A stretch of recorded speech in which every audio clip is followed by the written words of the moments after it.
Thank you so much for being here with me tonight. Today's video is going to be part 2 of Chicken Soup for the Kid's Soul. I wanted to kind of talk about my absence for the last year, just very briefly. I decided to take a little bit of time off after my family dog passed away at the very old age of 18. She lived just a great life and we all loved her so much. And I decided to take a step back from filming and just spend time with the people that mean the most to me. But I am back and I am ready to begin reading more books to you guys. My upload schedule is going to be every Sunday evening at 7 p.m. Eastern Standard Time. So keep an eye out for a new video every Sunday. And I also just wanted to thank you guys for your sweet words and your kind comments that you have left me while I've been away. I was catching up on some of them today, and it just really warmed my heart to see how just kind and thoughtful you guys are. So I just wanted to say that. And without further ado, let's continue reading Chicken Soup for the Kid's Soul.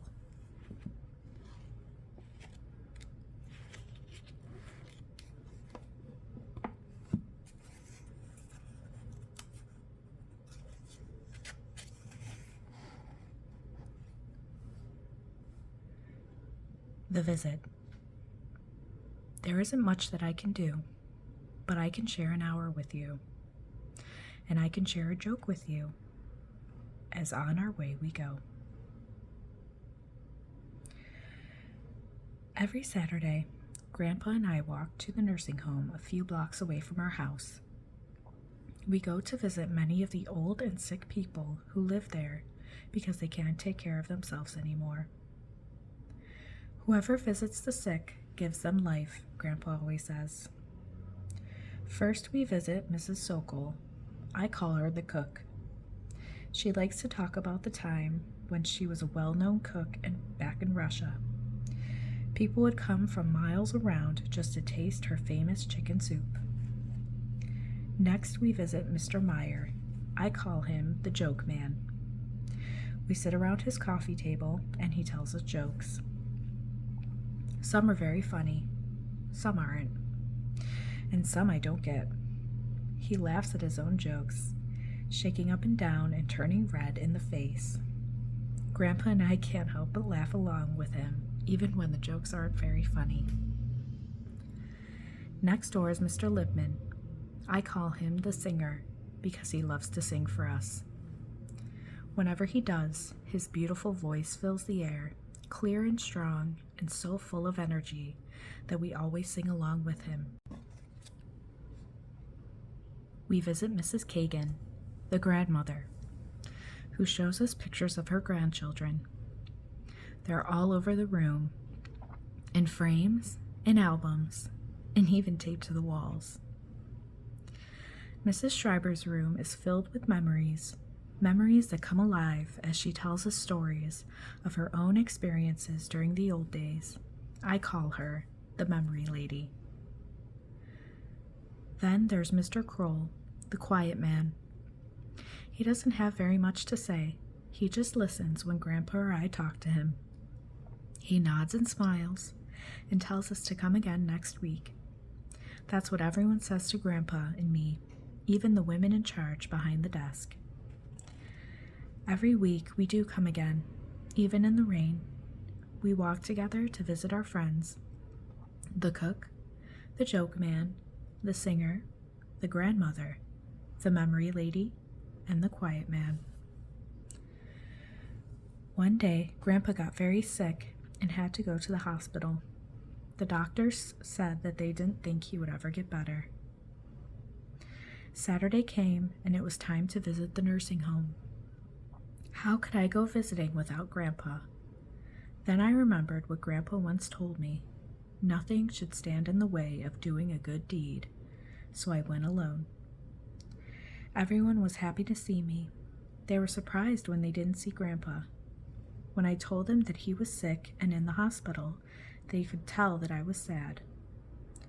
Everything is in God's hands, they told me. Do your best, and God will do the rest. The cook went on to reveal some of her secret ingredients. The joke man told me his latest jokes. The singer sang a song especially for me. The grandmother showed me more pictures. The memory lady showed more of her memories. When I visited the quiet man, I asked him lots of questions. When I ran out of questions, I talked about what I had learned in school. After a while, I said goodbye to everyone, even the women in charge, behind the desk. Thank you for coming, she said. May your grandfather have a complete recovery. A few days later, Grandpa was still in the hospital. He was not eating. He could not sit up, and he could barely speak. I went to the corner of the room so Grandpa wouldn't see me cry. My mother took my place by the bed and held Grandpa's hand. The room was dim and very quiet. Suddenly, the nurse came into the room and said, "You have some visitors." "Is this the place with the party?" I heard a familiar voice ask. I looked up. It was the joke man. Behind him were the cook, the singer, the grandmother, the memory lady, the quiet man, and even the woman in charge behind the desk. The cook told Grandpa all about the great food that she would cook for him once he got well. She even had brought him a hot bowl of homemade chicken soup. "Chicken soup? What this man needs is a pastrami sandwich," said the joke man as he let out one of his deep, rich laughs. Everyone laughed with him. Then he told us some new jokes. By the time he was finished, everyone had to use tissues to dry their eyes from laughing so hard. Next, the grandmother showed Grandpa a get well card made by two of her granddaughters. On the front of one card was a picture of a clown holding balloons. "Get well soon" was scribbled in crayon on the inside. The singer started singing, and we all sang along with him. The memory lady told us how Grandpa once came to visit her in a snowstorm, just to bring her some roses for her birthday. Before I knew it, visiting hours were up. Everyone said a short prayer for Grandpa. Then they said goodbye and told him they would see him again soon. That evening, Grandpa called the nurse in and said he was hungry. Soon he began to sit up. Finally, he was able to get out of bed. Each day, Grandpa felt better and better, and he grew stronger and stronger. Soon he was able to go home. The doctors were shocked. They said his recovery was a medical miracle, but I knew the truth. His friend's visit had made him well. Grandpa is better now. Every Saturday, without fail, we walk together to visit our friends. The cook, the joke man, the singer, the grandmother, the memory lady, the quiet man, and the woman in charge behind the desk.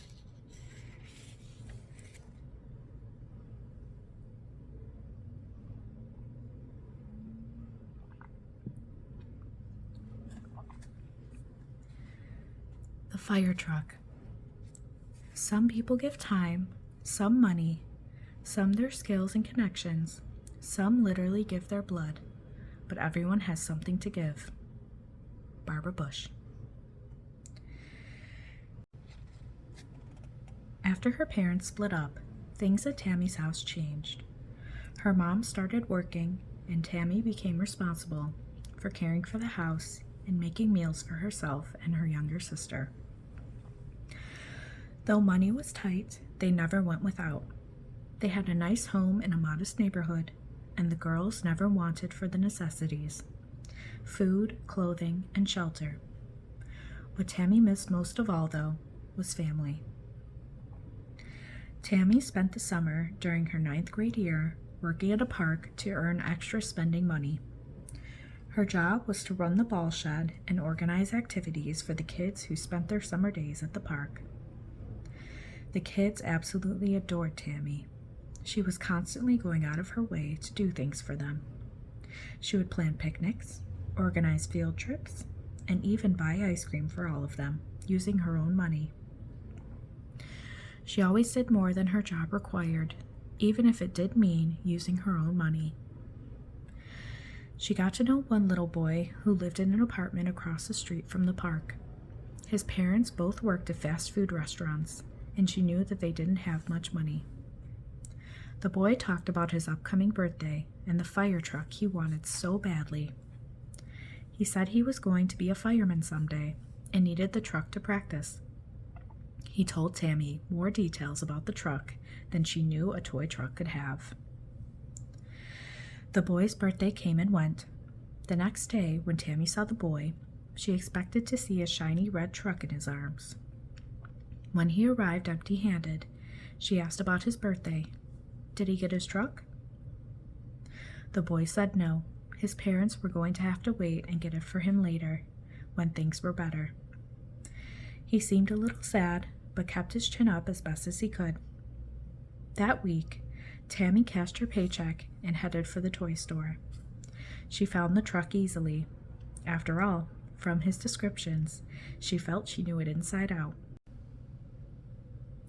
She used the money from her paycheck to buy the truck, then had it wrapped in birthday paper. Early the next morning, Tammy rode her bike to where the boy lived and left the wrapped truck at the door without a note. When the boy showed up at the park that day, he was more excited than she'd ever seen him. He showed off his new truck to Tammy, then played with it all day long. That afternoon, the boy's mom came to the park. She walked over to Tammy. "Thank you," she said.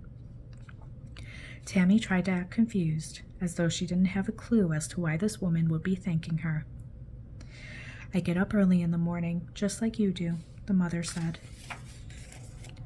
Knowing that she'd found out, Tammy started to explain, but the woman stopped her. "We want to pay you back," the woman said. Though Tammy started to say no, the woman went on to say, "We don't have the money to pay you for it, but I want you to come over for dinner tonight." Tammy felt she should refuse, but the boy's mom would not take no for an answer. After work, Tammy walked over to the boy's house.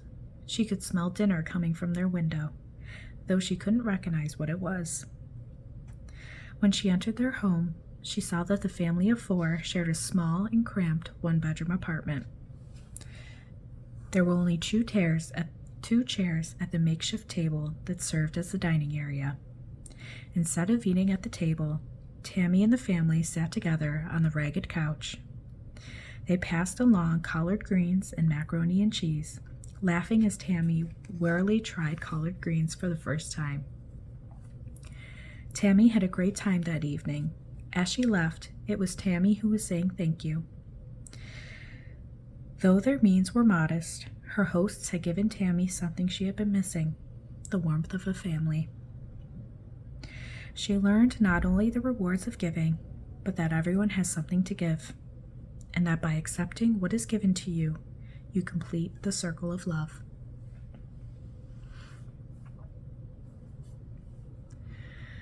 Merry Christmas, my friend. Love is the only thing that we can carry with us when we go, and it makes the end so easy. Louisa May Alcott. "I will never forget you," the old man said. A tear rolled down his leathery cheek. "I'm getting old. I can't take care of you anymore." With his head tilted to one side, Monsieur Dupree watched his master. Woof, woof, woof, woof.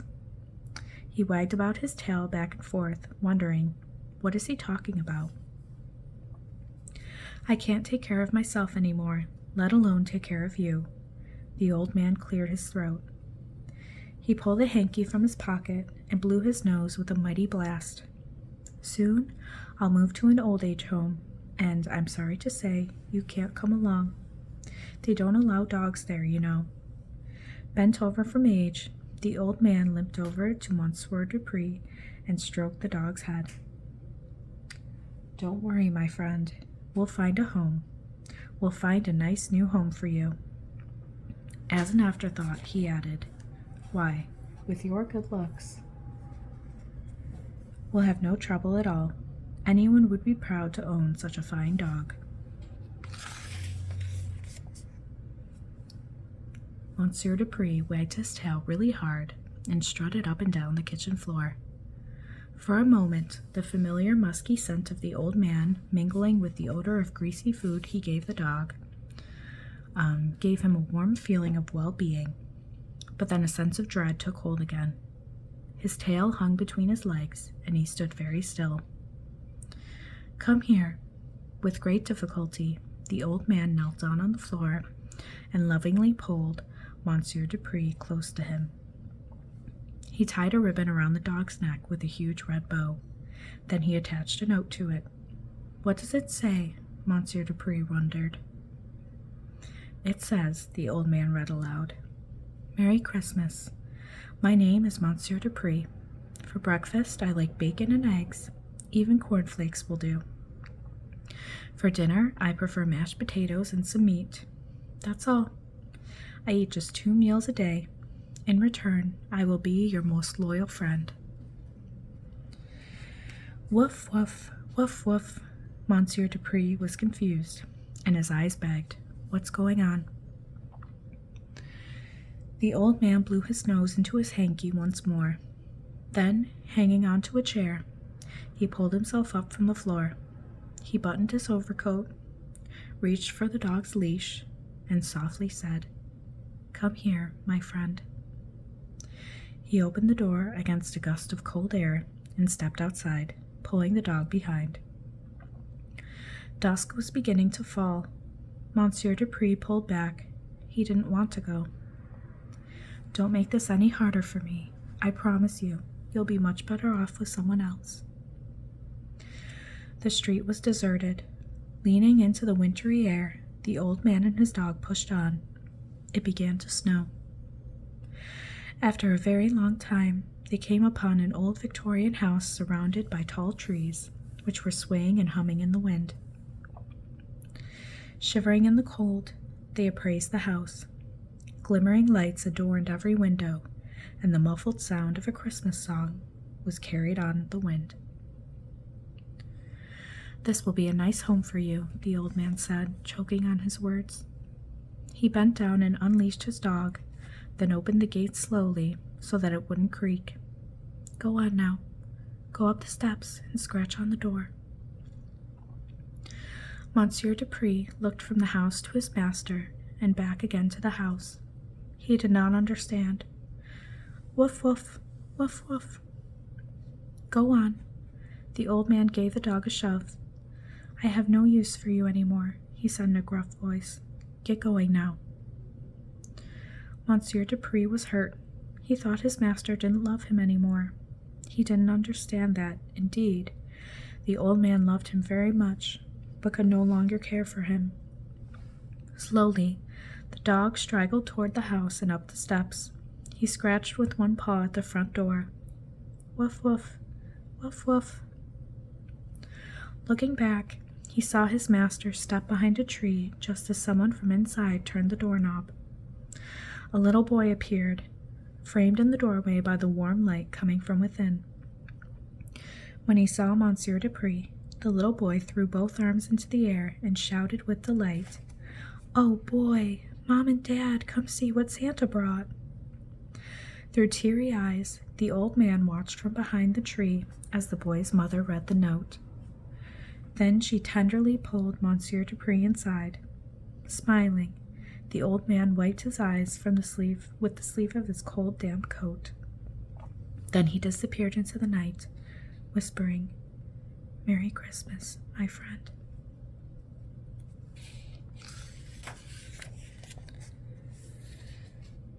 On friendship. Friends are there to heal the wounds, to pull you out of saddened tunes, to brighten up your cloudy skies, to clear up fictitious lies. Friends are there with open arms, to comfort you and block the harms, to keep your secrets hidden away, to entertain you when you want to play. Friends are there, smile or tear. Friends are there, happiness or fear. Friends are fun and friends are clever, and the ties that bind friends will last forever.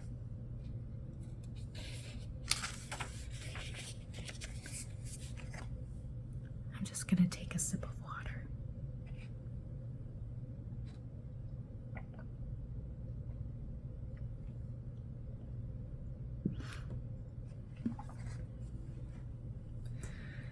This story is one of my favorites. I remember it from when I was a kid. It's called There's an Alien on the Internet.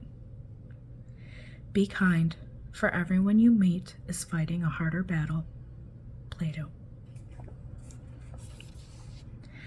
Andy has never met Joey in person, even though Joey is his best friend.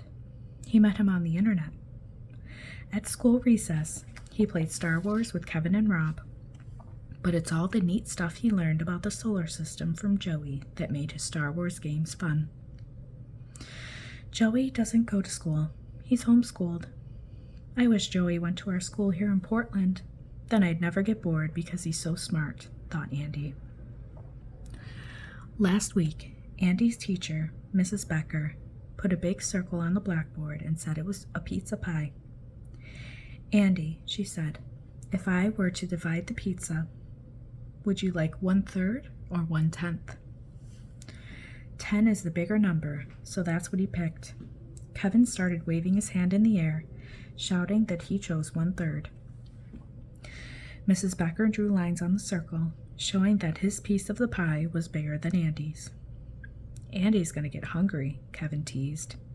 Sandra, the girl who sat behind Andy, started to snicker. Then the whole class was laughing. I wish that the recess bell would ring, thought Andy, as he planned how he would play by himself during recess instead of with Kevin and Rob. Mrs. Becker's stern voice quieted the room. Andy, do you see how the more you divide the whole pie, the smaller the pieces become? Yes, ma'am, Andy lied. The recess bell didn't ring for another half hour, and by then, Mrs. Becker had assigned 20 problems in the class math book. Each problem had 2 fractions with an empty circle between the fractions. The students were supposed to put a sign, greater than or less than, in each circle. Looking at all those fractions and circles made Andy dizzy. He decided that he had a 50-50 chance of guessing which way to point the arrows, so he guessed wrong. After school, when Andy got online with Joey, he typed, "Flunked my math quiz today. I don't get fractions. How to tell which is bigger?" Joey typed back, "Here's a good trick. Cross-multiply from the bottom up." Then he went to his drawing board and showed Andy how. 5 times 2 equals 10. 3 times 4 equals 12. 10 is smaller than 12. His trick made it a cinch, even for Andy. The next week, when Mrs. Becker gave a fractions test, Andy was the only kid who got 100%. The class didn't think Andy was so stupid anymore, thanks to Joey.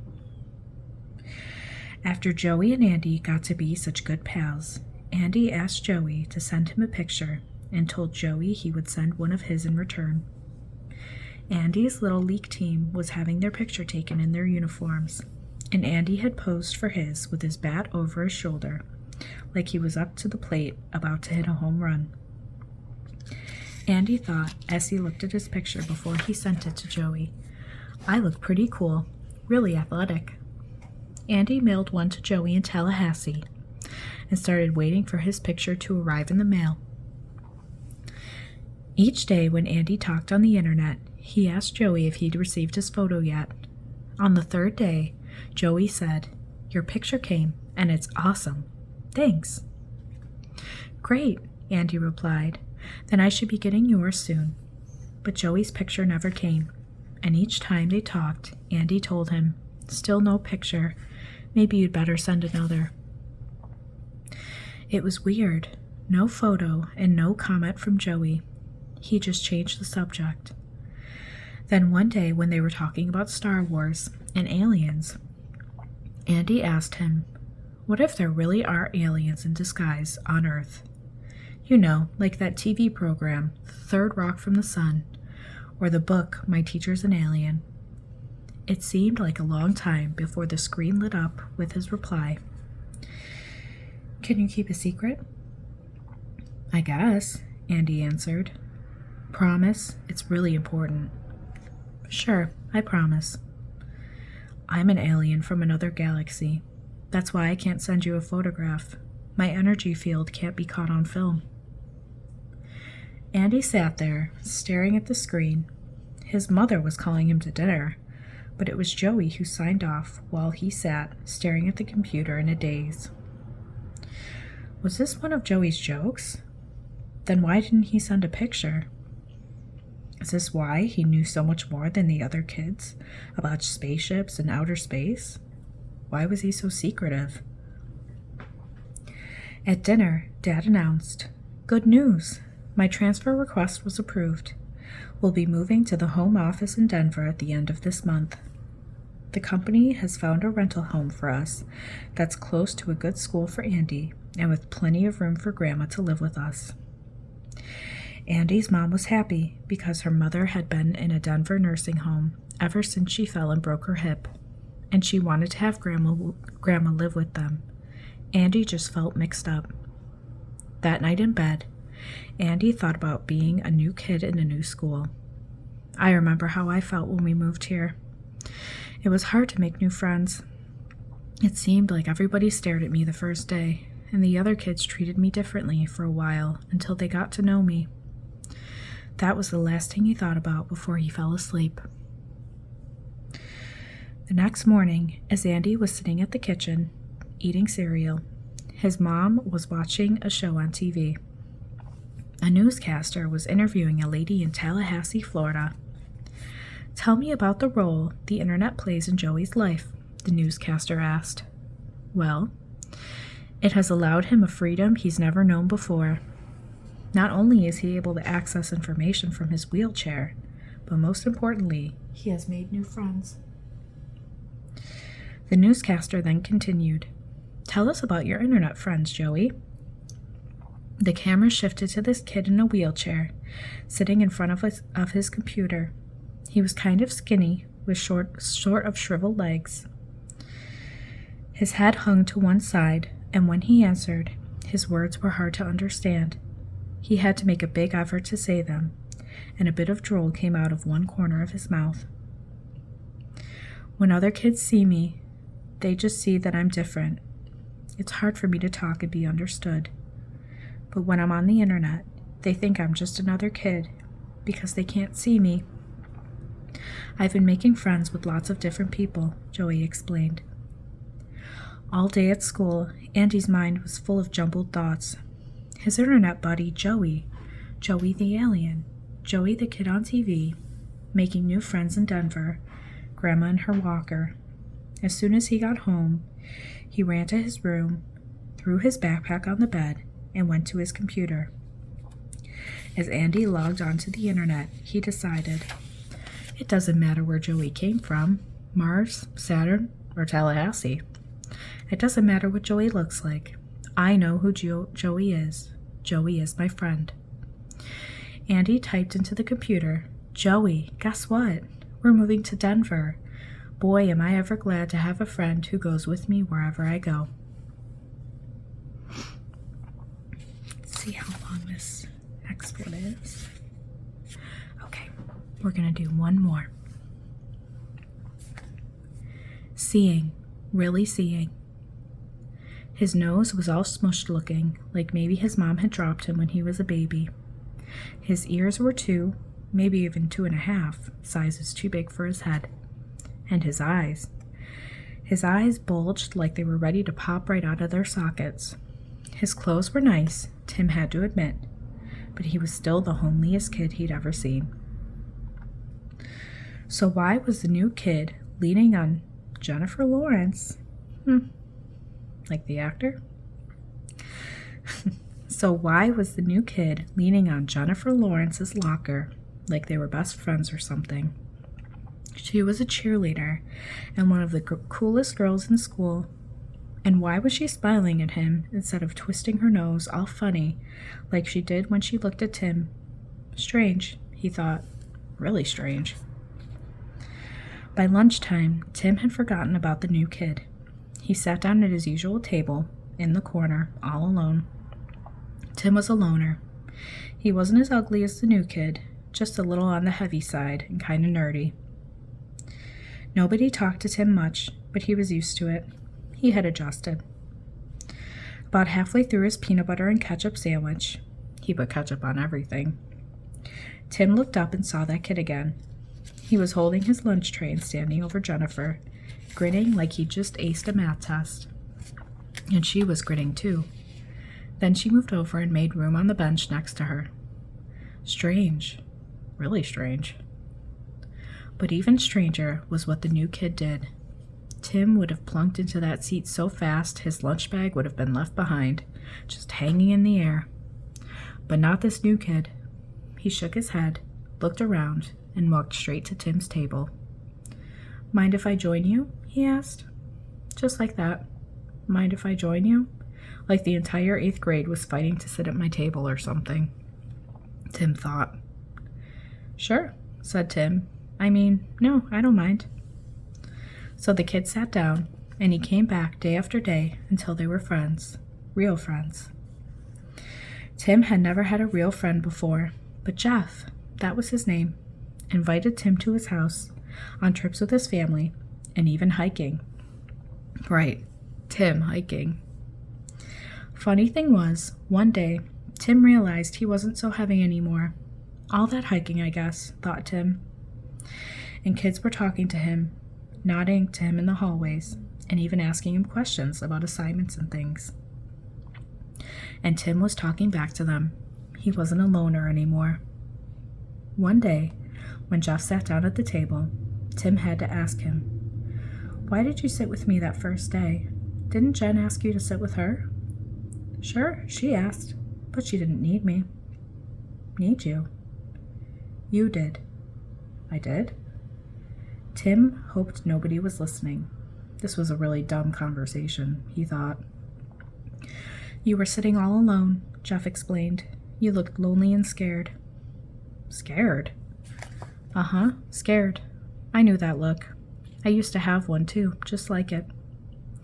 Tim couldn't believe it. "Maybe you didn't notice, but I'm not exactly the best-looking guy in school," Jeff went on. "At my old school, I sat alone. I was afraid to look up and see if anyone was laughing at me." "You?" Tim knew he sounded stupid, but he couldn't picture Jeff by himself. He was so outgoing. "Me. It took a friend to help me see that I wasn't alone because of my nose or my ears. I was alone because I never smiled or took an interest in other people. I was so concerned about myself that I never paid attention to anyone else. That's why I sat with you, to let you know someone cared. Jennifer already knew." "Oh, she knows all right," Tim said as he watched 2 guys fighting to sit near her. Tim and Jeff both laughed. It felt good to laugh, and I'd been doing a lot of it lately, realized Tim. Then Tim looked at Jeff. Really looked. "He isn't so bad looking," thought Tim. "Oh, not handsome or anything like that, but he isn't homely. Jeff is my friend."